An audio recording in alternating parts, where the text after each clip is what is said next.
Mic-minded people. The culture, the craft, the conversation. Welcome to Mic-Minded People, the podcast. I'm Fokus, a drum and bass artist with over 25 years of experience in the underground music scene. But more importantly, I'm a huge fan of MCs. This podcast takes a deep dive into the fascinating world of MCs from across the musical spectrum, hitting it from all angles, discussions, interviews, freestyles, and more. So if you share my love for MCs, or you're curious and want to find out more, you're in exactly the right place. Right, shout to all my mic-minded people locked in. This is episode 4, and trust me, this is a very special episode because I've got my first guest on the podcast. I've invited someone to join me for this conversation, and he goes by the name of Mantmast. So let me just give you a quick lowdown. This guy has been in the drum and bass scene for over 20 years. He's got a very versatile, distinctive flow, and I'm going to go on record as saying that Mantmast is the punchline king. So with no further ado, let me welcome my boy Mantmast to the podcast. Bro, how you doing? Good, man. Thank you. It's good to be here. Thanks for inviting me on. It's good to speak with you, man. Wicked. Well, look, I said to you when I started the podcast, when I finally got things moving and rolling forwards, that you were going to be my first guest, right? That's right. Man of his word. Kept to Yeah. Boom. And here we are. So listen, the way I just want to kick things off quickly is I want to reflect on, or just share with you really, like the first time in my memory that our paths ever crossed. Now, I was thinking about this earlier, and the timelines are a little bit hazy, and I actually think that I'm maybe about I was initially about 5 years out. It's funny what the memory and nostalgia can do, right? But I had a quick look at some flyers, and I think, not going to bet my life on it, I think it was around about 2008, okay? But there are two particular memories I've got where we first kind of started chatting and connected and got to know each other. So the first one that comes to mind is I remember standing at the bar in the Dojo Lounge in Bristol, and it would have been an intrigue event.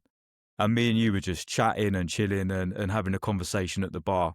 Okay, nothing like no particular standout moment, but that's definitely one of the first times I remember chatting to you. And then secondly, I'm pretty sure that I would have been with Mark System, who was MC System at the time. It's this era where we were rolling a lot together. And I remember distinctly being at the Cellar Bar in Oxford. And you were definitely on the mic at that dance. So yeah, what are your memories and reflections on that era? What comes up for you as I sort of share those moments with you? Right. Well, you took me back there with the intrigue reference. Big up Ben and Joe. There were a couple of the first guys out there, a couple of the first promoters who booked me outside of Oxford. And 2008, I was still living in Oxford. I hadn't moved to London yet. I think we might have been doing Renegade Hardware. Maybe that was 2009. I think we were on bills together then. But yeah, the scene was very different then, right? Pre-social media. Yeah.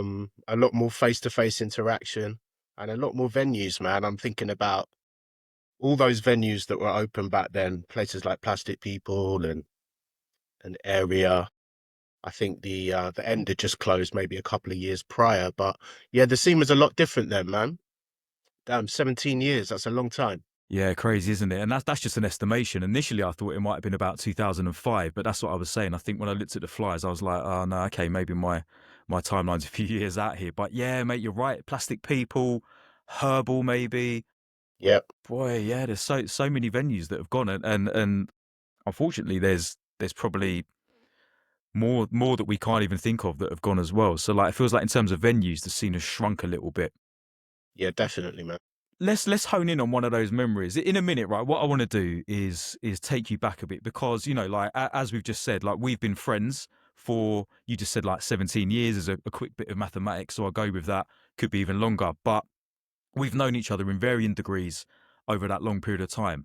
But I don't actually know that much about you other than what I hear of you like on the mic. Do you know what I mean? I don't know your background particularly. I don't know your story. And I'm really, really excited to get into that. But just before we do that, let me just hone in a minute or two on the Cellar Bar in Oxford. Talk to me a little bit about that. So am I right in thinking that you're from Oxford? Is that what you just said? No, I lived there. Well, I moved with my family to Oxfordshire when I was sort of 13, 14. And I moved there in my early 20s. I lived there for a few years before moving to London. So, yeah, I lived in Oxford only for a few years, but in the sort of surrounding areas a lot longer than that. Prior to Okay. that, I was brought up in Woking in Surrey. So, yeah, been all over, born in London, come back to London now. So, yeah, Cellar Bar was, yeah, it holds a very fond place in my heart, man. Again, a venue that's no longer running. But yeah, I cut my teeth in a lot of events there. HQ, I think that's the night you reference with Yes, it System. was. Good memory, man. HQ. Cool. Right, talk to me a little bit about HQ. Who who was behind HQ? Who were the DJs that you would have been working with? The type of beats that were getting played, all that kind of stuff. All right, so there's a few guys. Guy called Matrick, guy called Will Azonica, Mike Chemical, and Manicula as well. Big up Dave May, longtime friend.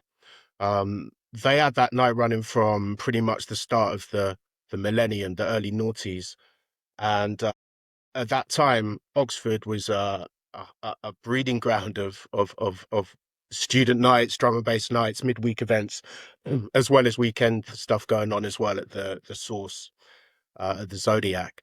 Um, so yeah, shortly after I moved to Oxford, I linked up with Foo and those guys that I just mentioned, and yeah, they started booking me for those events, and yeah, it was really an opportunity to sort of hone my craft, as it were, and work with some amazing artists that used to come down. I think it was like a fortnightly event, maybe. I think it might have changed to monthly, perhaps, but yeah, it was a really regular night, and a lot of forward-thinking music played at that event as well.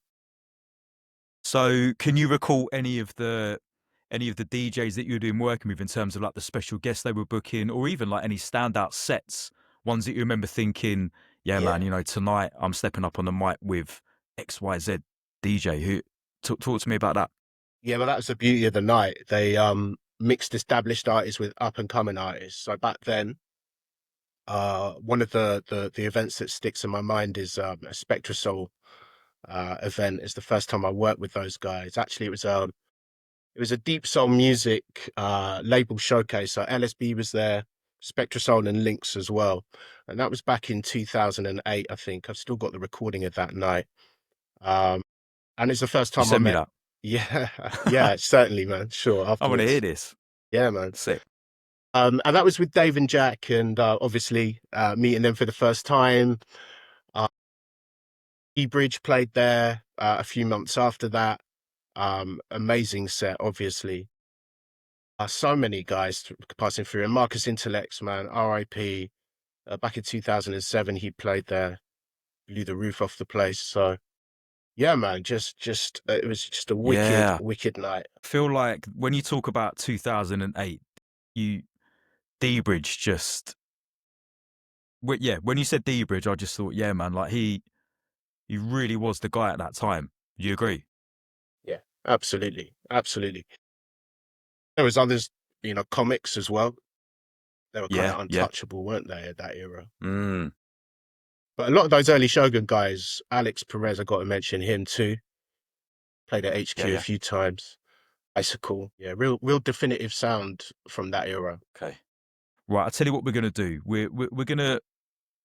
I want to kind of do this chronologically. It doesn't really matter. The conversation's gonna go where it goes, but we've had a little flavour of that. We'll come back to that era maybe in a bit more detail as we go through the timeline. But like I said, bro, I know very little about you in terms of your not even necessarily your upbringing, but I just want to know more about you pre Mantmast. So let's go back. Let's go back before D&B, before Jungle, before Mantmast was even a thing.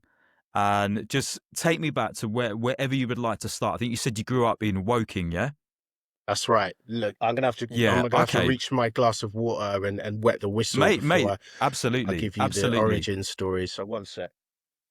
Go for it. Wicked. Bro, So the camera's yeah, moving however look, about. however you want to frame it, I'm just I've said from the offset, right? I'm just a fan of all this stuff, so I'm just genuinely keen to hear your background. And so maybe talk to me about, um, your first taste of music, or you when you maybe realized that music was something that made you excited. You were getting into music, anything around that. That those early days. Talk to me Yeah, about that. sure. Of course, man. Well, it's interesting. Um, Listening to your second podcast, you were talking about um, what was it? Not Metallica.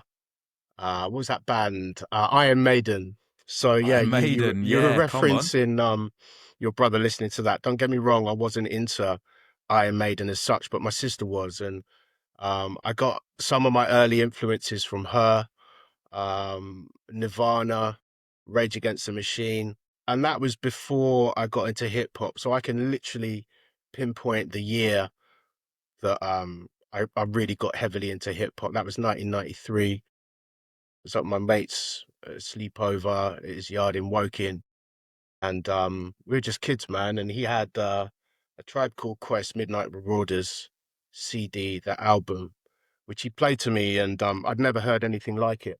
So for Midnight real, Marauders. Okay. So yeah, what were some of the tracks? Because I like a bit of Try, but I can't really remember like what were the standout tracks? What were the go tos on that particular album? Do you remember?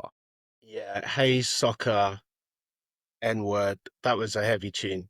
Um, it comes soon after the Low End Theory, I think. So both of those albums were heavy. So I mean, for me, man, it was just the production, the bars, the flow, everything about that album. It was just sounded so fresh. And you play it now. I mean, it's over 30 years old, and it still sounds brand new.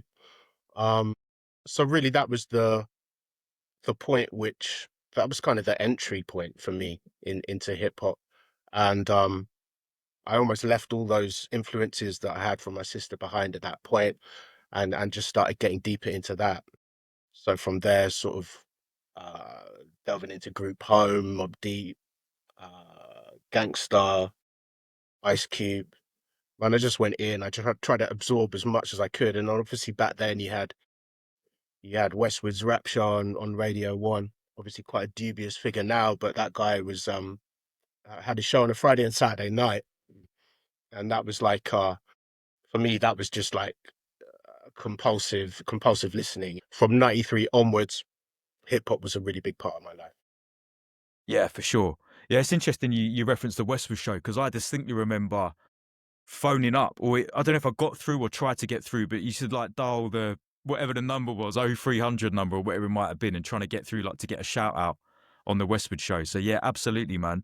And I think 93 going into 94 was a fantastic era for US hip hop. You said Mob Deep, who are one of my favorite rap duos. I think in terms of the production and just the vibe of Mob Deep is just it just never gets old for me. Yeah, man. Still listen to him. Still listen to him. But now it's not hard to find other artists who are killing it. So Rome Streets, a lot of those BSF Griselda guys, Yeah, yeah. David Bars. I don't know if you're familiar with him. Okay. There's a lot of Yeah, you have talent. to school me out on some of this stuff because to be honest with you, I feel like I lost my connection with the US side of hip hop probably not long after I discovered D&B and Jungle. It's just interesting you talk about some of these newer artists because I feel like I need to. If you give me some recommendations, I will go and check them out. But I find it very hard to connect with US hip hop these days. It doesn't speak to me in the same way that when it was like back in the 93 era and some of the stuff we were just talking about. Yeah, That just felt a bit more exciting to me. But maybe that's just nostalgia. Of course it is. Like to a degree, yeah. it's nostalgia, I right? hear that. At the risk of sounding like an old fart. Yeah, I agree with you there, man. Um, yeah, it's weird with the US stuff because I know you're heavily into UK hip hop, and I am definitely too. I love that stuff. Um, I just think as well it ties in a lot with how I construct with my rhymes, as you probably know.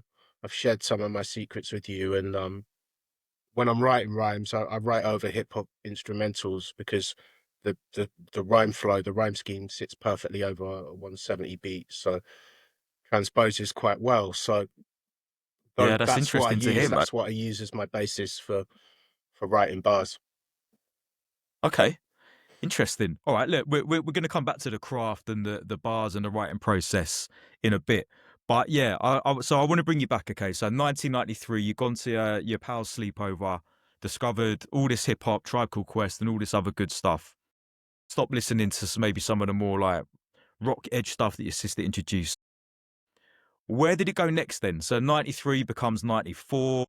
You know, I don't want to put Yeah. words in your mouth, but Mm, certain UK genres of music were starting to of course. flourish. Talk to Of me about course. that. Yeah, so that again was a quite pivotal moment because at the end of '93, that's when I moved to Oxfordshire. So going from Woking, sort of suburban town, to the middle of nowhere in the Cotswolds, a small country village, only brown guy in the village, stood out like a sore thumb. For real, yeah. Um, and that was just a quite a pivotal change in my life and my upbringing. But yeah, you're right. Obviously, drum and bass at that time in the mid '90s was becoming more and more prevalent, more prominent. And I absorbed that as well. And I reference Westwood. Equally, I was listening to One in the Jungle with Navigator. And this was pre Ryder and Fabio. So they used to have Navi sort of hosting those shows, various guest mixes. In particular, I remember the No U-Turn one from '95, I want to say. Trace, Nico, Ed Rush, is it? Mate, Man, mate, I feel like I feel like you're reading my mind somehow. This is mad. Like, yeah, One in the Jungle, absolutely legendary. But that show, ask Mark's system, ask any of the crew, that's the one. Because it's such a unusual pairing, isn't it? It's Trace and Ed Rush yeah, with Navigator. yeah, Like, I feel like in this day and age, like you wouldn't get that pairing anymore. But and it almost like on paper, it almost sounds like it ain't gonna work, but it is an absolute classic. man. Those tunes as Love that well, set. that's so futuristic, right? Yeah, that set goes hard still now. And so I think that was one of the first One in the Jungle Okay. shows I listened to. From then on, again, every Friday night I was locked into that radio show too. Um, and that's when I started writing rhymes, influenced initially from hip hop. Uh, that's what I was writing over to begin with for quite a long time until I got into drum and bass MCing towards the end of the '90s. Um, Not much scope for events living where I did then. I mean, you had to go to Oxford for a night out. So I mentioned the Source, run by a guy called Brillo, at a club called the Zodiac. It's now O2 on Cowley Road in East Oxford. Man, that was up there with Renegade Hardware for me back then. Uh, the artists they had playing there, I think Total Science, E were residents, but yeah, they had Metalhead nights there. They had live Radio One broadcast from there. Yeah, it was a big night, man. It was a wicked night, uncompromising. Um, yeah, just really techie drum and bass for their heads. So that's where you start. Is that the kind of first events you started going out to as a raver? First ones. I was underage back then, man. I snuck in. I was doing photography A level at college at Oxpens, the local college. So I had this SLR camera around my neck and I blagged it in. I had the little goatee going, so that might have helped a little bit. But I got got in with the camera. I just blagged it. Said I was taking photos. I was up on stage taking pictures of Doc Scott, completely Did you, awestruck by you this did experience. actually take some photos that night? Yeah, I was taking pictures. I've probably still got them somewhere, man. And I used them for a project at college. So kind of killed two birds with one stone there. And that yeah, that was wicked. I felt like I was obviously not meant to be there. Bit of imposter syndrome, almost literally, people thinking I was a photographer, but I was just using these pictures for my A level project. But at the same time, it was a way in to this world, into this scene. Um, and yeah, that was sort of 97, 96, 97, maybe. Just out of interest, is photography something you're still into now? Not as much as I was back then, man. No, I don't You even still have got that like SLR. a camera? No, I don't, man. No, no. I still tell people I did photography air level though, man. That's something I'm still very proud of. But Yeah, man. That'd be no, man, cool to. I don't much take pictures that much these days. Okay.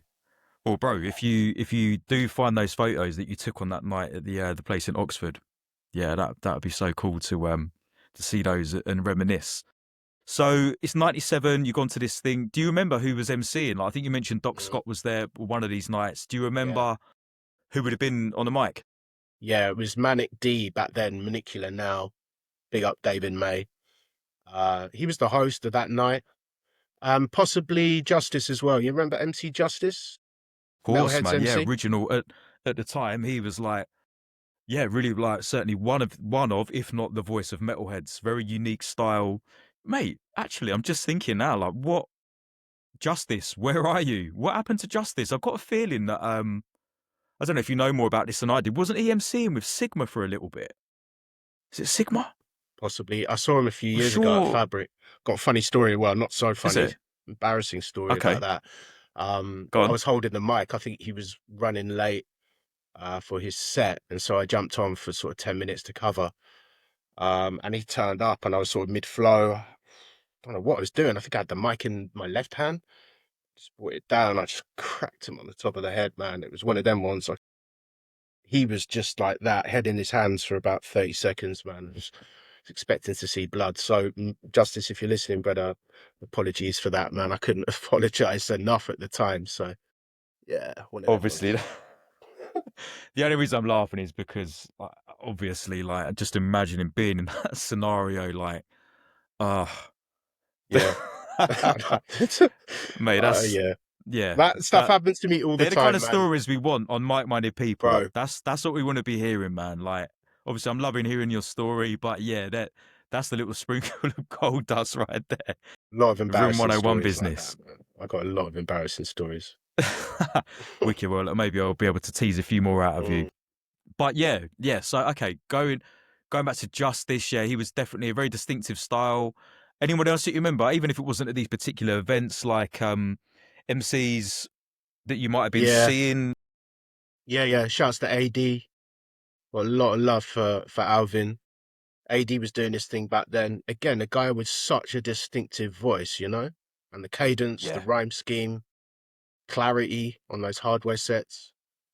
Big up your brother system as well. yeah. Wordplay. That guy's rhyme flow and wordplay. You know, when he was MCing was something to behold. I know you've done a lot of back-to-back sets with him, and incidentally, that's how I was introduced to you. Really, before I'd even met you in person, I heard you on sets. Set in particular with System from Aachen Music Bunker in Germany, I think it was. You and Skitty, you guys and Wow. Skitty. That was a while ago, right? Yeah, man. Mate. Really? So you heard that set? Yeah. Yeah, man. Yeah. Sick set, man. That was my first Well, is introduction it to just you. it was just up online? Like, I wonder where that was because that was Yeah, SoundCloud even Breaks a thing blog. Do then. you I remember feel like breaksblog.biz? Little yeah. European site hosted all the headsy sets, right? So I suppose that was the era of the forums, isn't it? Like Mm, all your dogs on acid and all the D&B arena DMBA, stuff yeah. and yeah, wow. Oh, big up, man. Yeah, amazing memories of because yeah, I don't want to go off on a segue because this is your podcast. It's not. Don't want to talk about me. But having said that, I just want to so the listeners know this place that Mantmast is talking about here was called the Music Bunker in Aachen in Germany, and it literally was a disused bunker, World War II bunker, and it was just a mad venue. All these like crazy stairwells that would take you off to like just different places, and like as you can imagine, right, the sort of I do believe that buildings and spaces and rooms kind of like absorb energy. So it's just a mad energy in there, man. And it was yeah, it was a crazy play. It was actually the first time I ever the first European booking I got was in the Music Bunker, thanks to Mark's system. So yeah, we got to big him up every time. Yeah, man. Yeah, man. Okay, so by this point, you've already said that you were right into hip hop. By '97, we're kind of talking in and around the '97 era. Been influenced by all the hip hop stuff. tuning into One in the Jungle. And by the way, people, anyone listening to this, jump on YouTube or wherever you get your sets from and just check out One in the Jungle, Ed Rush and Trace with Navigator, this set we're talking about. It is up there in my top three sets, certainly top three radio sets of all time. It sounds like it means a lot to you as well, bro. So yeah, people, go and check that out. So what I want to know at this point, before we go any further, is Mantmast already a thing by this point? Has Mantmast been born, or are you an MC that's writing bars, but it's still kind of like just you're dipping your toes? Tell me. Yeah. So back then, it was MC Mantis, right? So yeah, there was no Mantmast and no Mantis Master. And that derived from, you know, gonna sound hella geeky now, but yeah, I used to be fascinated by the natural world. I still am to a large extent, not as much as I was then, man. I was a real geek as a kid, obsessed with spiders and that sort of thing. And one of my schoolmates, his dad was an entomologist, so that's someone who studies invertebrates, insects, arachnids, etc. And you go into his house, in his kitchen, and there'd just be buckets everywhere filled with all sorts of crazy exotic insects. And he had a lot of praying mantids back then, and I was fascinated by them. So yeah, naturally. What are these? This might sound like a silly question to ask, but are these alive or dead? Mm. Oh yeah, fully alive, man. Yeah, yeah. They're They right. were Okay. being fed. Yeah, Wow. The yeah, praying mantis. yeah, Okay, man. so at this point, you're MC Mantis. That's right. Yeah. And then you think about that era in particular, the hip hop scene in the sort of mid to late 90s, and in particular Wu-Tang again, that I was listening to a lot back then. So I think there was that influence there, the whole kung fu thing maybe with the Mantis. But then that got a bit contrived, a bit played out, right? MC Mantis, it didn't really sound right. I wanted something a little bit unique.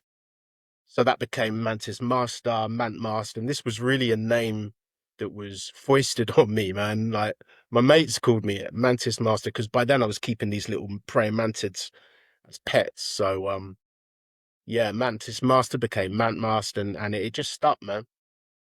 That So was so you inherited the name from your crew, kind of like christened you exactly, Mantmast. exactly. Because I was thinking about this earlier. Like I know I have asked you about the how you came up with that name before, but obviously I want the listeners to know as well. But I think what's cool about it is that other than the fact that it's purely organic and it comes from like it's got some meaning behind it. Also, it's a made up word essentially, isn't it? So it's completely unique to you. It's a Yeah, mishmash of two different things, Mantis Master, comes up Mantmast. easy on a So Google search. So yeah, yeah, like there is no other. Well, is there? But if there is another no. Mantmast out there, then they're the imposter. My man here is the OG I think there Mantmast. might But be yeah, I some can't Hindu imagine. reference. There might be some. It might be like a Gujarati word or something like that. But apart Oh from really? that, Yeah. yeah, it's pretty much unique. So Okay. yeah, All yeah, right. man. Boom. So you're now Mantmast. Talk to me about. I want to know about your. Well, actually, hold on. So, did you go to any of the other? I'm just trying to think, like what I was doing, Mm, how similar yeah, yeah. or unsimilar our stories might be in terms of like how we got into this music and stuff. So, did you go to any of the big, what I would call like the big raves, like your Helter Skelters, your Dreamscapes, like Milton Keynes Sanctuary? Did you dip into any of that stuff? These like I big, did. like 4 or 5 thousand people events, I yeah. did. A little later on, sort of 1920, I went to Milton Keynes Sanctuary for Helter Skelter. That was like a baptism of fire, man. It really did open your eyes. If you're coming from, you know, a scenario where you're going to sort of little gigs, you're starting clubbing with your mates, venturing out, and then you go somewhere like the Sanctuary to paint a scene. What was it like? Scene like 4,000 capacity in there, big sort of warehouse space. Um, Maybe a bit smaller. To me as a kid, it seemed bigger. Um, but it was like the bouncers, the people in there, man. It was a baptism of fire in a way. You'd hear stories of your mates getting bundled into back rooms by security, getting roughed up, strip searched, beaten up, whatever. And so there was that element of danger involved there. It's a lot less sanitized than what it is now. Um, and of course, you're out there enjoying yourself and experimenting and doing things for the first time. And yeah, hell, it's scary. I only went there once, but I went to telepathy at the lighthouse in Docklands. Again, that was that was um that was a pretty wild night, man. A lot of those events. Do you remember SE1? SE1 Club? Yeah, I never In went there. I know they used to do like I kind of think of when I think of SC1, I tend to think of like innovation, mm, some might of have been those. an But yeah, I didn't innovation go. night I went to. Yeah, I didn't go. I don't think I've ever been to that venue. But yeah, just touching on Milton Keynes Sanctuary for a moment. Yeah, magical memories, man. Did you say you only went there once? Just went there the Or once. you, Yeah, yeah, yeah. yeah. It was a mad venue because obviously you had the Sanctuary, which is literally an IKEA. If you go to Saxon Street in Milton Keynes and you go to the IKEA, like you are in Milton Keynes Sanctuary, but they had that one side of the car park, and then the other side of the car park was rollers, which was like a skating rink that Mm, they'd use as well. So you could have like two arenas, and then you'd have like sometimes the fairground in the middle. So yeah. you could have like thousands of people there. And I remember one of the proper first Helter Skelter I went to. My mum dropped us off and then picked us up again at 7 in the morning. No way. No way. That's Come good bowling out, the parenting, man. sun's up. That's Yeah, good big up my parenting. mum for real. And I hadn't really started experimenting with certain substances at that point. And I actually remember falling asleep on one of the dance podiums while ran Randall and Fats were playing. Obviously, R.I.P. To those legends. But yeah, we'd been there the whole night. You know, I've got nothing in me other than I think I had a big bowl of pasta before I went there, drunk some water, stayed with my friend John, and yeah, just remember falling asleep in rollers while Randall and Fats were playing, and then my mum picking us up. But yeah, something magical about those big venues, and like you said, I think you used the word sanitized. Yeah, so it's an interesting word because I think things were a bit more, you know, rough and ready back in the day. But having said that, I'm sure that if we thought about it long and hard enough, we could both think of venues and events that are operating now in 2025 that have still got that rough and ready approach as well. Yeah, So yeah, definitely. again, it can be And a bit nostalgic. that wasn't necessarily a positive thing, you know. This smell of crack smoke was sort of Yeah, overriding in yeah. a lot of those venues. There was a lot of volatile people. You wouldn't want to go there with your girlfriend. To a lot of those events. Um, there's a lot of fights. I remember one event. Big up Lads Crew, by the way. Brother I'd known since my Oxfordshire days. I went raving with him quite a lot. He runs Crewcast now. I just remember a night we went to Brixton Academy, and there was just guys going around robbing people in the dance in front of security.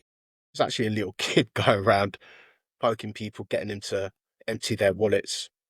And if you'd step to him, he'd just point to his bigger friends behind him. So yeah, there was definitely that element of danger, but I'm glad that's not really prevalent now, man. It wasn't a good thing at all.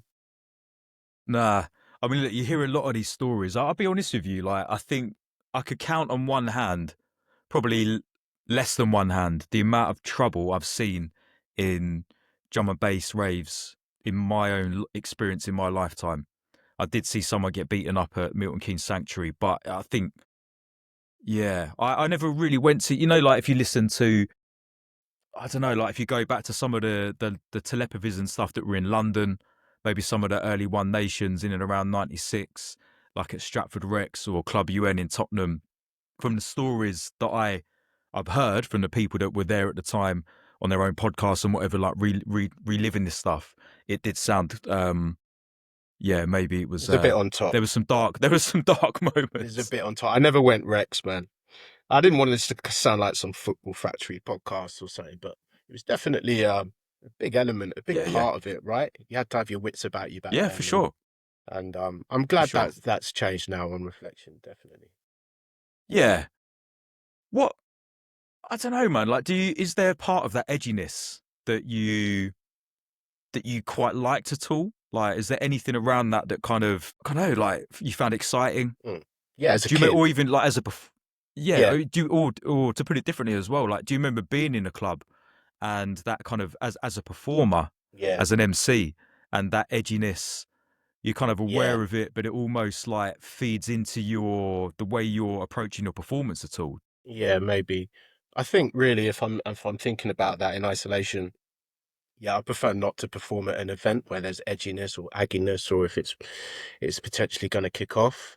Yeah, Um, yeah, you wouldn't want to be seen as inciting anything as well. We're quite uh, visible on stage and perhaps quite influential in when we're hyping up a crowd. So, but back then, when as a youngster going out to race for the first time, yeah, that was exciting. I guess I just stayed out of trouble for the most part and didn't get involved in anything. But yeah, man, I guess I, absolutely. I guess that was an exciting part of it. But in terms of my performance and feeding into that, no, I prefer it when the dance is chilled, man, and everyone's having a good time and loving it. Yeah, yeah, yeah.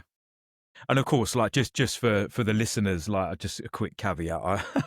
I'm not saying for 1 second that I enjoyed seeing violence in the raves or anything like that. Anyone who knows me knows that that is far from what I'm about. I'm a smiley, happy, positive person. I think the one thing that I kind of miss, and maybe this gives a more accurate description of kind of what I was talking about. One thing I miss, even though by this point I'd stopped smoking, I kind of miss the smell of weed sort of drifting in the atmosphere when I was on the mic. And even though by that point, when the smoking ban kicked in, I'd stopped smoking myself anyway. That kind of, like a couple of rude boys in the back of the club smoking a spliff. Like, I did feel that kind of like set the tone for me. Not, I didn't want to see any badness or any violence or anything like that at all. But there was just something about that I quite liked. I think that's probably like a bit more accurate of what I was just Yeah, I thinking got there. you, man. Yeah, I still like that, man. I still like that. But yeah, I forgot what I was going to say. So uh, what about? So we're talking about raves and stuff like that. What about tape packs? Were mm, you I'm a bit of a rave geek. I know you said you were a geek of into the insects and the spiders and the praying mantises and stuff like that. Were you a tape pack geek? Were you a flyer of course, collector? man. Of course I Yeah. was. Of course. So, yeah, especially once I got into drum and bass, living in that isolated place that I did in the Cotswolds, that was my only real access to to tunes. I mean, you could go to Massive Records or whatever in Oxford and hear tunes in the shop, but I found tape packs was a great medium pre YouTube, pre Facebook or whatever to hear those good those sick MCs. Now you referenced Stevie Hyper D in one of your episodes, and yeah, of course he was a top dog, but at that time I was feeling MCs like Shady, um, GQ.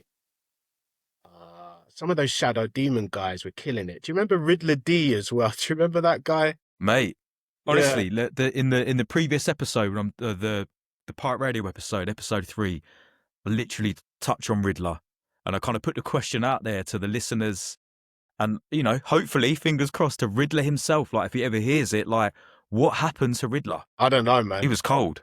Yeah, he He was was sick. cold. He was sick. So you were hearing Riddler on the tape packs, like On probably like on the One tape Nation tapes, packs, stuff like that. if you're talking about those sacred tapes which always go missing from the pack, which are like coveted and held in the highest esteem, yeah, there's one in particular. It was like a blue tape, Innovation, Mickey Finn, Funstar, and Shocking B. On paper, perhaps not the sort of draw that you might expect, but that tape was pure fire, man. I think it's the Yeah, the combination of fun and shocking over what Mickey Finn was playing. Um, Slightly less kind of a jump up selection, more techie. Yeah, that tape was incredible. Long lost now in the bowels of history. But yeah, that was a seminal tape, man. What about you? mate. I mean, I've.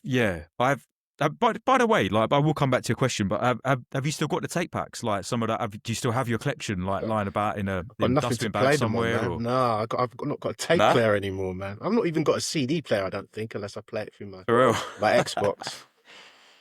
Yeah, yeah. And I've got a lot of tape packs. I've got a lot of the original ones that I bought, and then there's certain ones that had sentimental value that I went back on in on eBay and places like that and bought them again. Yeah, So that's yeah, commitment, I man. think yeah, there's a few tapes that stand out to me. Like you said, like my go to one, as I mentioned previously, was this Mickey Finn and Stevie Hyperdy one. I just think like it's whatever your golden era was, that's just where your mind instantly goes back to, isn't it? For me, it's '96. So there's that, and then there's another tape from Roast, which is Randall, and then it's got GQ and Moose on it, and it's just yeah, it's just one of those tapes where like everything they say, every tune he plays, just sound, Randall and you know was certain tapes you Randall. get like where it just sounds sick. It's Randall was raspy. the There's a dog, right? raspiness to the mic. Yeah, yeah, yeah, Yeah, I mean that's a bit of an obvious statement, right? But he used to play it. I remember, especially at the end. Was it maybe not hardware nights? Maybe it was a Marky and Friends, but he always used to play quite late in the evening or early in the morning, sort of 3 or 4 o'clock, and you would stay. You would stay to catch that set. So yeah, it doesn't surprise me that it was a Randall tape that you referenced there, man. yeah, yeah. I think it's almost a given that if you're a D&B and Jungle fan, then like the Randall was the go-to tape, pretty much. Definitely. Although you know, I used to be much more interested in. I almost ranked my tapes by who was on the mic. No, I Definitely did. more interested in the MCs, to be honest with you. Yeah, yeah, yeah. Same, man. What about pirate radio? Again, this is something I'm really passionate about. I'm keen to like talk to my guests about this as well. So we've talked about raves, tape packs, early influences, this kind of thing. Does pirate radio fit into your story at all? Yeah, yeah. It does a little bit, but you got to remember, I wasn't s- growing up in London, and the reach of those signals, those towers, was pretty limited. Now that said, there was a little hill, a couple of miles from where I lived in that village, where you drive up to, and you could get Rude FM. On a good day, you just about managed to get Rude FM. So yeah, we'd park up at that spot and just listen to catch Rude FM if we could. I think Cool FM was a little crackly, but yeah, just because of the proximity to the towers, man, it was difficult to lock into those stations. That said, excuse me, we're of a generation where we saw that advent of the internet come through, and I remember being at college a lot in that computer room, listening to um shows mixes coming through on the internet, and that was the very first ones coming through, man, whether it was on DMBA, Drum and Bass Arena, or Bogs and Acid. But there are other sites, streaming sets, that you would be able to download. The audio quality obviously wasn't great, but I guess that was almost a substitute for pirate radio then. I was lucky that that was like 97, I think. When that era come in, it was an opportunity for me to access drum and bass on a much wider level, like almost overdosing on it. So much to listen to then. I'm not sure if you remember that, Phil, sort of 97, 98 era, where you were able just to listen to mixes on the internet and radio shows and whatnot. And that really just opened up the scope massively. Went from that to widescreen. So would this be like via some of the like the forums and stuff that we touched on earlier?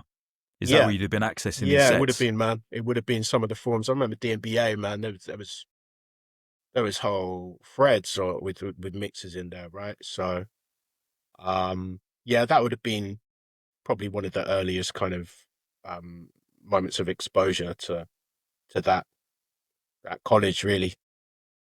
Yeah, yeah, yeah, Because the reason for that is because the dial-up connection at home was probably, not running particularly well. So yeah, yeah, I had to tap into the IT room. yeah, man. No, I remember this. I remember this exact era well myself, man.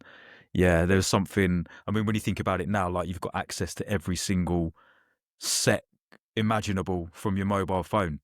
But even then, it was like back in this era when breakbeat.co.uk, Drum and Bass Arena was sort of coming up, and it was this new like magical thing, right? And like you said, you could download sets It might take quite a long time to download the set, but yeah, it gave you access to all these different artists. So what I'm interested in then is we talked a bit about, how you got into the scene and going out as a raver, some of the artists you were listening to.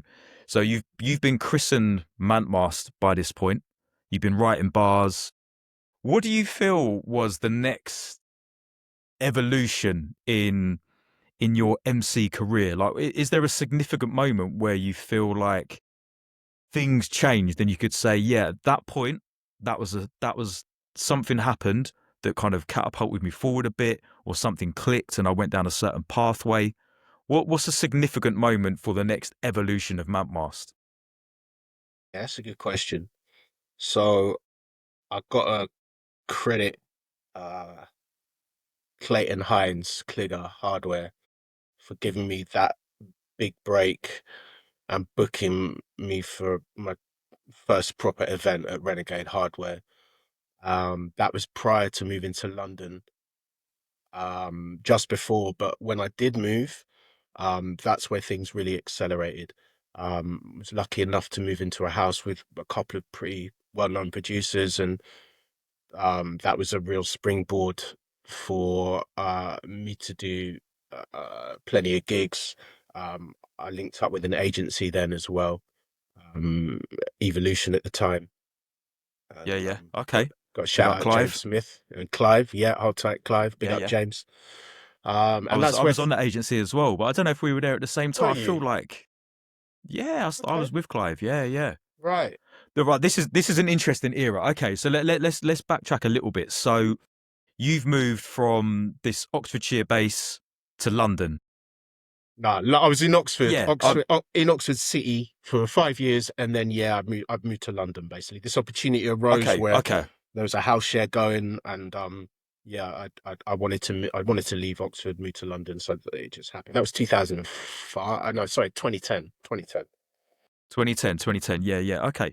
So I was interested about this, the house that you mentioned. Who were some of the people that you were living with? All right, so there's three guys and myself. If Carnage at the time, big Hmm. up If, love to If. um, Alex DePaul, Alex Perez, and Tom Green Rockwell. So those were the three Wow. guys I moved in with, man.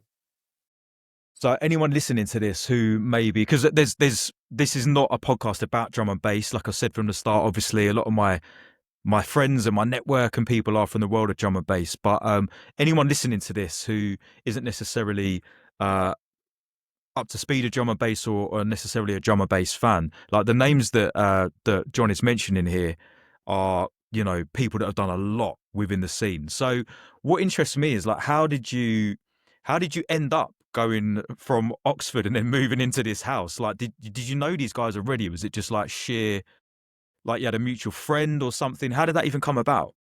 It was actually a guy I knew from Oxford who was going to move into that house, but that fell through. So there was just literally a vacancy, an opportunity. They needed that room filling at the last minute. But I had worked with definitely worked with Alex a couple of times at New Motion at Cafe 1001. So I'd done a few gigs with him before that. So yeah, I had a working relationship with him. And I might have known Tom back then as well. I'm not quite sure. I didn't know if those. It was just sheer luck, man. You know, the stars of the line. Place became available. So Yeah, yeah, I managed to like secure a sliding job. doors kind of thing. Kind of, yeah, man. It was lucky I got a job down there as well, uh, just before I'd moved down. So everything had worked out perfectly. And that was the summer of, yeah, 2010. So what impact or influence do you think living in a house with like Alex Perez and Rockwell, who, like, let's have it right, at the time, obviously they're both still doing their thing now, like X amount of years later, but at the time, 2010, it's another golden era, isn't it? Perez, both of them, Perez, they're just doing so much stuff, very prolific producers. They were like the kind of like the yeah, like they were like the hot thing at the moment, weren't they? Like Shogun Audio. There's that golden era of, like you mentioned, Spectre Soul earlier, Rockwell, Perez, Spectre Soul.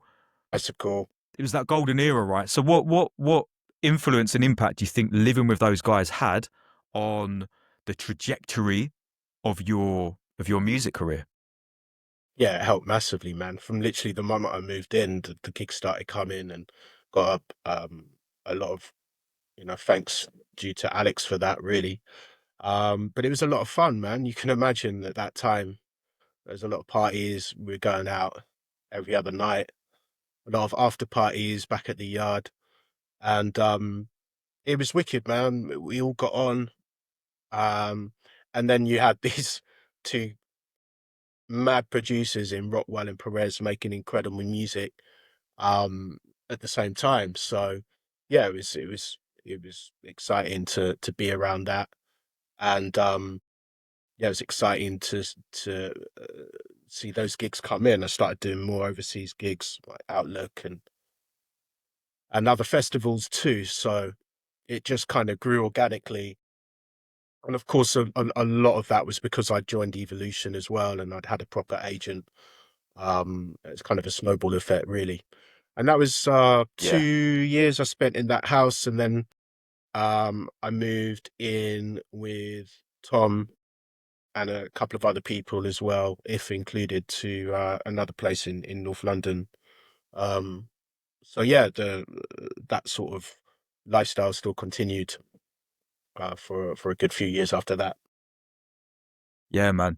And just again, just to share another memory with you, mate, because you just sparked my memory off then talking about Outlook. I remember being on it might have been a hardware night, I can't remember, but we were out on the same stage together at Outlook in the Moat. And Yeah, I just remember being there with you. It might have even been one of the first Outlooks that I went to. Yeah, like you say, that that was that a sort of era. crazy stage, man. It was Remember a that in the mad Moat? I stage. mean, look for anyone listening who never got the opportunity to go to Outlook when it was based at the Fort, could you just maybe do your best to paint a picture and describe what the Moat was? Yeah, so it's like a trench, right? It's like a trench, perhaps what 15, 20 meters wide, maybe wider, with high walls, 10-meter high walls, perhaps. And the actual trench itself was maybe, I'm so bad with dimensions, man, maybe 100 meters or something. So yeah, Yeah, just a yeah, crazy, crazy kind of tunnel outside, obviously, with the stage at the end, speaker stacks all along the walls of this track, this trench, this moat. And it was yeah, just wild, right? It sounded incredible there. Although one of the sets I did hear, one of the recorded sets, there was a lot of reverb, a lot of echo off the mic, and everything was out of sync. So I don't know. I hope it didn't sound like that live, but yeah, I'm not sure acoustically how it worked. At the time it seemed okay, but yeah, as an experience, somewhere to play, that was the spot, right? yeah, for sure. Yeah, that's and the way you described it there is exactly how I remember it. Is punctuated by every X amount of meters there was like another speaker stack, and they just kept going back and back and back. And when you stood on the stage looking out to the crowd, there could be like, again, I'm rubbish with estimating numbers, but let's just say, for argument's sake, there was 1,000 people in this long, thin trench in front of you. Because it was literally a fort, wasn't it? Like the actual That's venue right. was an old Castle. sort of disused castle. Yeah. So this was the flipping, the moat, it was, yeah, it The was called the moat, defensive wasn't it? Yeah, of structure. course it Yeah, was. yeah. It was probably filled with Yeah, water man. at So one point, right? exactly, exactly. And there was some amazing pictures. I'd like to look at them again, actually, when of the festival site before and after the festival. And you could look, there's like probably a drone shot, and you could look down and just see this amazing moat going around the castle. And then Yeah. you kind of zoom in like X amount of months later when there's like 50,000 flipping ravers descended on it. Yeah, good times, man. Good times. Got to big up the Outlook crew, Simon, and just that is an era that I actually feel like, I don't know if you get like this. I actually feel quite emotional sometimes thinking back to those days. Like it's a good era, man. Yeah. That's 10 years ago now. Thinking back to that. Yeah, And they moved to Tisno from Pula, what, 6, 7 years ago now. So they've been in that new yeah, home yeah, for a while now. It seems like a bit of a memory now. But yeah, I've got fond memories of that place. And yeah, that was some of the first European bookings I was doing after moving to London. Do you know one thing that I'm just thinking, mate, is that even though, like, as we've established in this conversation so far, we've been around each other for a long time. We can trace our original connection back like a lot of years. I struggle to find the flyer where we're both on the same lineup. I don't know what you think about this. Like, can't find many flyers, and I don't seem to have any in the collection of flyers that I've got where we actually booked together. And I don't think we've actually, Hardware, if man. you I put think, aside radio, I yeah, don't think we've played to get like together in the same venue like a live performance very that's a much good at all. point, What do man. you think? That's interesting. Interesting point. I think Renegade Hardware we'd have been on the same lineup, maybe Do you completely think that was the different crossover? times. Possibly, I might have been Yeah, in room 2, you might have been in the main room, or I might have been playing graveyard shift, you might have been early doors or whatever. But I think that was yeah. probably the crossover, man. And of course, Intrigue as well. That's probably where we met. Yeah, yeah. No, that's a fair point. Okay, so I'd like to know when you first got involved with Critical. Talk to the listeners a bit about your involvement with Critical, and maybe just start by, again, for the uninitiated, um, break down, give people an overview of what Critical is, and then your involvement, how you got involved with the label, and your talk a bit about your ongoing relationship, as one of the resident MCs. Now, I haven't prepared for this at all, but just to give you a bit of a potted history, Critical was started by Kazra. Big up Kazra every single time. Set it up pretty much grassroots, I think, in his parents' front room in the early noughties. Um, and it's grown since then. I became involved in the label, I think maybe 2014, 2015. I did my first gig, my first Critical gig in Bristol, and it sticks in the mind because we picked Kazra up, whoever was driving, I can't remember. Big up the driver. Big up all those nameless drivers, ferrying, man, from gig to gig. But we'd pick Kazza up, and if my housemate at the time was in the car, and I just remember him saying to me, "Look, you got to hold it down. This is a serious guy. You can't be joking in the car like you normally do, man. You got to be cool, yeah." So that kind of made me a little bit No, worried. I was like, no jokes. firstly, I was felt very self-conscious. Like, am I this guy is Yeah, known as a joker? Am I just like a guy is there to make people laugh, or what's going on? So we picked up Kazra, and if couldn't have been any more wrong. Lovely guy, um, really down to earth, really humble guy. And we played the set in Bristol, and yeah, that was back in 2014, I think. Again, memory's a little hazy, but since then I've worked with the label quite a lot. Had a couple of releases on there with Emperor, and I got lot of love for those guys. Love to Badger, love to Meg. All those guys involved. Big up Sammy. Um, they're still flying the flag, man, for underground sonics, for forward thinking drum and bass in an era where I think some labels might have regressed or perhaps gone a different route and tried the commercial angle, maybe. I've never seen anything like that in terms of output from Critical. They've had a lot of releases now, and yeah, I'm just very grateful to be a part of that, and represent on the mic. Big up all those guys involved, and what I love about that label is the artists they're pushing through. You know, they've always been driving new talent. You look at the roster now; it's mad. Like every time I see, release from month to month, there's a new artist involved or someone getting pushed through, and I think that's brilliant, man. Definitely. Big up Caswell. Got a lot of love for him, man. yeah, man. Yeah, from the outside looking in, um, by which I mean, I'm not directly involved with Critical. I've worked with Kazra a few times actually on like random bookings, but from the outside looking in, it looks like they really nurture new talent, like you say.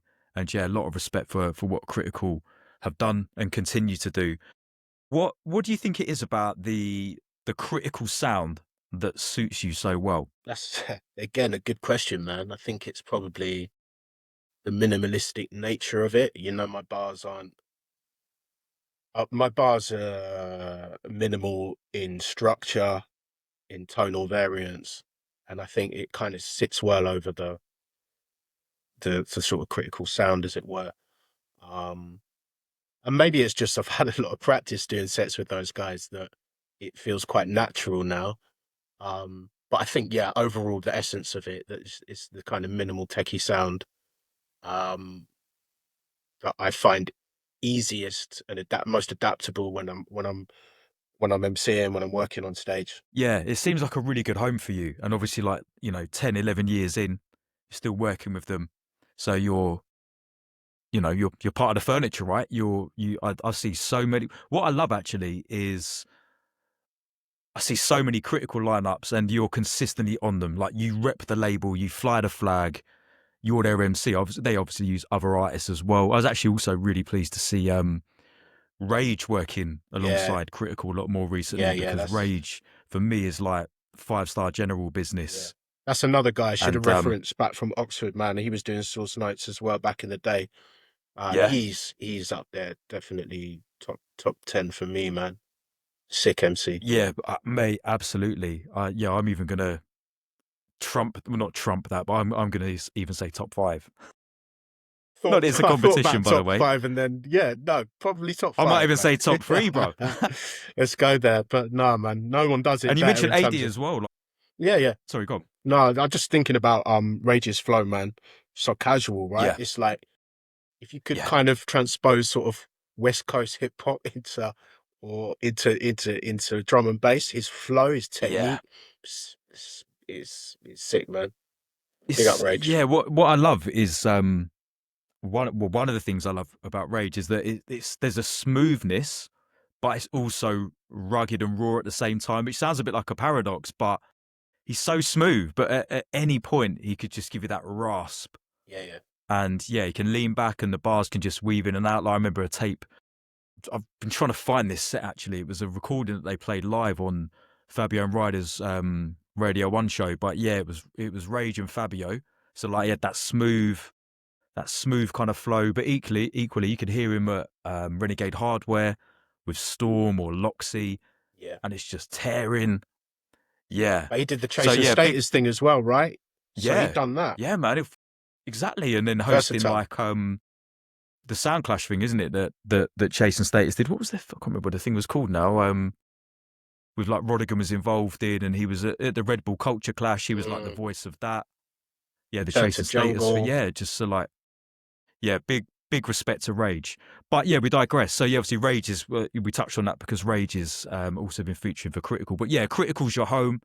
It feels to me like a great fit for you.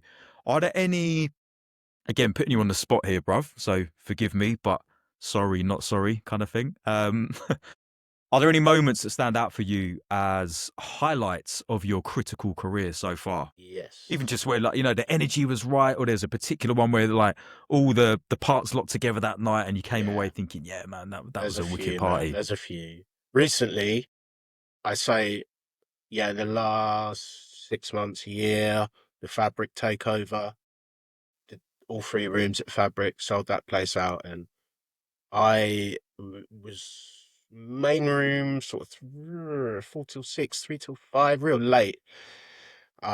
With Park Hall and Vizsla and Levance. Let's say SMG, but I'm not quite sure. It was a madness, man. It was like a back to back to back to back.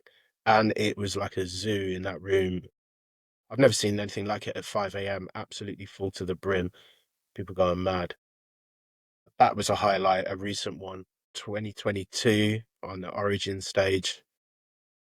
Again, that was Wow, you did that, a yeah? mad event, man. Yeah, yeah, yeah. That was the last I time didn't realize I that. was at Sick. Boomtown 3 years ago. I'm actually there this year as well with Criticals. That was insane. I don't know about you, but when you do these big festival events in front of sort of tens of thousands of people, it's a completely different MC experience, right? You can't spit your normal bars. You can't go in and you can't rattle off a little 16 or a 32.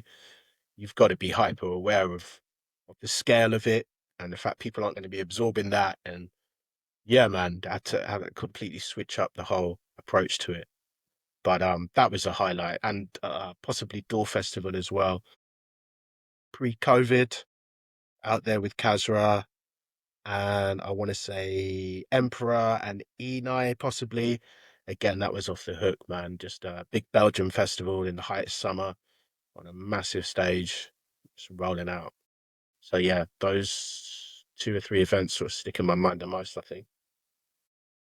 Yeah, it's really interesting what you just said on the boomtown side of things when you play into those big crowds. What do you prefer? Do you prefer your obviously like there's like anything there's pros and cons, plus and minuses, so to speak, with different types of sets. But would you rather be in the 200-300 cap room, like dark, banging sound, maybe like a red light or a strobe flashing, and that's about it? Or do you like being on that big Boomtown esque stage with like 10,000 people going mad? Like, talk to me a bit about that. Where's your heart at? Yeah, there's such different experiences at either end of the spectrum, right? Of the adrenaline spectrum, if you want to call it that. So I find adrenaline is such an interesting tool when it comes to emceeing, because just before I answer that question, going back to when I first started emceeing, I used to get stage fright. I used to be physically sick before I emceed. I used to be a quivering mess sometimes. Just the shock of having to stand on stage and spit bars and everyone staring at you and listening to you. Took me a while to overcome that and channel that fear into a nervous energy, into adrenaline. And once I thought I'd mastered that, it changed the whole game for me. Everything became a lot easier. So I think on a sliding scale, when I'm doing a big festival event, you've got that adrenaline running, coursing through you, and it's a completely different sensation. Yeah, I enjoy that. I enjoy those moments. It's great. It's wicked. It makes you feel alive.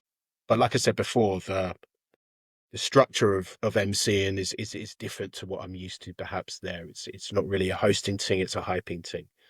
But going back the other way into a 200-300 cap venue, yeah, I guess I probably, yeah, that's kind of my bread and butter, right? That's what I grew up on. That's what you know I feel most comfortable doing, perhaps. And it's much easier to relate to the crowd, right? You can go in your bars, you got people at the front hanging on every word. You got people in the back, maybe hearing you for the first time, appreciating what you're doing. And there's a lot more kind of concentrated focus there. And I don't know, it's so difficult to compare, right? I love them both almost equally, perhaps at a stretch. Yeah, the smaller cap venue thing is what I prefer a little bit more. Maybe because I've done more of them, and I'm still getting accustomed to those big stage, multi-thousand festival events or whatever. But yeah, man, it's food for thought. It's food for thought. What about you? How do you feel about it? Do you know what, mate? Like being perfectly honest, I'm not really the festival guy. I've done very few big festivals, other than Outlook, where again, like I said earlier, I'm not very good at estimating crowd numbers. But let's just say, like at a packed main stage at Outlook, what would you have 5,000 there? Origin I don't know, stage was man. Like 40,000 in 2022. That was the estimate, man. That was on that. Origin. That's at Boomtown, though. Yeah. Oh, sorry. What did you say? No, I was just saying about out. I was just trying to compare because Outlet. you Oh, asked my me like bad. in My what bad. my thoughts are, Yeah, yeah, and yeah, no, yeah. no, cool. And I was just saying Yeah. that like really, I've not done that. I haven't done the huge festival, so I was just trying to work out in my head like when I did one of the big stages at Outlook, would Yeah. that have been around about 5,000, maybe Yeah, something like definitely, that? man. Harbour That's stage, I'd say. probably yeah, and the clearing or whatever, yeah, Mm. harbour. So yeah, that my kind of reference point is that. So I don't reckon I've played to more than 5,000 people in my I'm career. surprised. I'm really surprised at that. But I was having this conversation with someone the other day, and he said to me in a it wasn't a disrespectful thing at all. He was saying to me, and I loved it, and it's almost one of the biggest compliments I think I've ever had. He said, like, you're not the big main stage festival guy. You are the underground man that will just mash up the kind of small, dark, dingy venue that we just talked about. And I agree. I don't think I'm actually I can do it, and I don't want to sell myself short here either. But equally, I don't feel that my strengths lie in the skill set that you need to do the big 10,000, 40,000, whatever, these massive events, I don't think it suits me that well. Now, it's not to say that I can't do it, and it's not to say that I couldn't improve on those skill sets, but I just, yeah, like to your point when you sort of asked me the question back, I haven't really done it. And I think that one of the things that I certainly prefer about the smaller cap venues is that, like you said as well, like the connection. I don't like it when there's like a 20-foot gap literally between like you on a massive stage and the crowd. Like that in itself, I find quite challenging. Yeah. No, absolutely agree with you there. And maybe it comes down to kind of quite liking to be outside my comfort zone in a way. Occasionally, Mm. as long as it's not too wild, as long as it's not like 3 hours of 140. Yeah. But yeah, No, no, absolutely, I man. No, get you're you, man. spot I on. get you. Having said that, like obviously I would not turn down, for instance, doing the Origin stage at Boomtown. It's definitely on the bucket list. But yeah, I just don't have those reference points Yeah. particularly. Yeah, I feel very Um, lucky to have done that. Like I said, I've done Boomtown twice, back in like 2015 and then 2022. I was very fortunate to have been on that Origin stage. This year, I think it's the Amazing. Anara Forest they've got going there, perhaps a new stage going on. Okay. Uh, All right, bruv. Well, yeah, yeah. Offline, I'll be tapping you up for a little +1 to that one. mm, do it. Need a driver, yeah? Yeah, I do actually. Let's We'll talk talk about after. that. Yeah, man. All right, there's one thing I want to ask you, and then, and by the way, I'm not going to edit this bit out. Then we're going to stop for a toilet break. Cool. We're having a Nice. great conversation here, and Wicked. yeah, I could do with a quick toilet break. But Yeah, before we do definitely. that, I'd just like to ask you one thing that you just talked about, and it fits into exactly this context that we're talking about here, being on big stages and all the rest of it. You talked about this nervous energy that you had when you were maybe sort of coming through and cutting your teeth. Even from this point where you're looking back now and reflecting on it, with a lot more experience and gigs under your belt and all the rest of it, and maybe a different mindset. How did you deal with that nervous energy? How did you process that um, back then? And if you're able to, I'll let you answer that bit first. But if you're able to, can you see a difference in how you deal with that kind of energy now as to X amount of years ago when you had this nervous energy? So talk to me a bit about that. Yeah. Again, really good question, man. And I don't know if there is really an adequate answer for it. Um, I tried a bit of Dutch courage, having a couple of drinks before, but I'm a lightweight, as my good friends will tell you, when it comes to alcohol. And there's a very fine line between having that confidence and being too drunk and slurring your words and it impacting your performance negatively. So that didn't really work for me, man. It was just willpower. It was just mental tenacity, putting myself through it until it didn't become absolutely terrifying anymore. And I was quite lucky in respect of when I did first touch Mike, it was as part of a band. Again, a similar thread to you, man. I was in a band called Bruce Lee Foundation, um, started by a couple of guys in the year above me at school. And that was when I was about 16, 17 to about 20 years old. And there's a little bit of a drum bass overlap, but that was predominantly what I was doing on the mic. And I guess that's where I felt the nerves at their most acutest in particular venues like the Point in Oxford. At the time, it was like the ultimate kind of grassroots venue for all those Oxford bands coming through, like Radiohead and Supergrass and all them other ones that, like I say, my rock and roll knowledge ain't too good, but there's a lot of bands that played in that venue, and the weight of that was really play. That was the first gig I ever did. It was playing on my mind.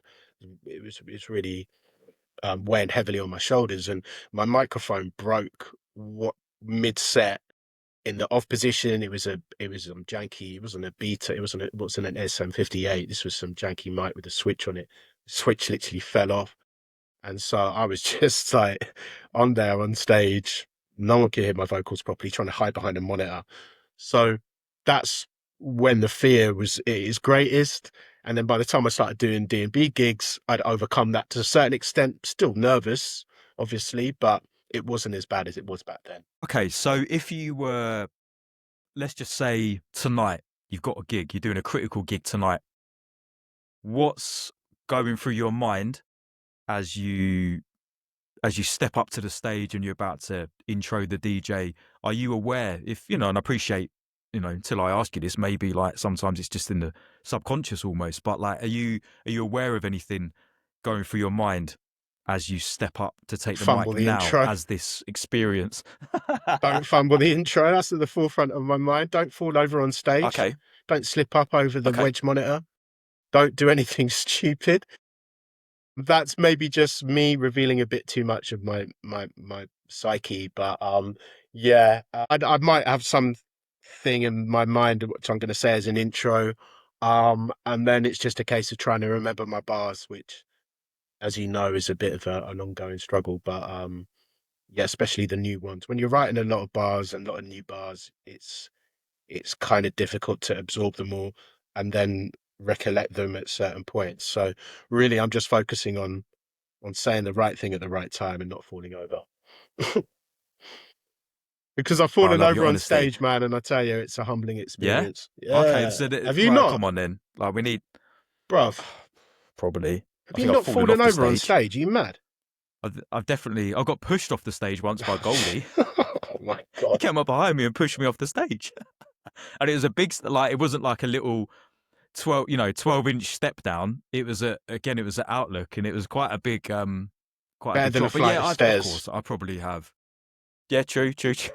Could have been worse, right? Come on, is there any stories that Yeah. come to the Yeah, forefront yeah, of your yeah. mind? Yeah, a Can we few. before we wrap this up for the toilet break? All right. All Can right. you kind of Yeah. bring the segment to a conclusion with some kind of story for us, please? Okay, a light-hearted ending to this segment. All right, so yeah, there's many times I've fallen over. So, gig in Cork with Rockwell in Ireland. Not a massive thing. It was an outdoor event, like a little festival on quite a big stage. And I just took one step to the left and there wasn't any stage there. And I just went straight off it. It was probably it wasn't that high, it was about 5 foot. So it wasn't too bad. But yeah, that was embarrassing. Fell over. 5 foot, that's high, man. It's quite high. Yeah, it was. Yeah, it was That's pretty yeah. high. You could easily like break your leg or Yeah, whatever. So how did you style it out? didn't really Or did you just have to admit defeat just, on that one? but I didn't. I don't think fell over completely. I sort of landed on my feet, jumped up, sprung up, jumped back on stage again. I think the DJ noticed and checked if I was okay. But there was that. There's Motion Bristol. Fell over a wedge monitor in front of hundreds of people, and yeah, that was really embarrassing. I think people were taking pictures. I had people like with their camera phones up trying to catch the moment. So yeah, that and various other occasions where I've slipped up. I'm not very coordinated, you know, so I have to consider my footwear at these events. Need to wear some grippy sole shoes. It's slippery, it's dangerous out there, man. When the drinks get spilled on that stage, it's like an ice rink. So what are the?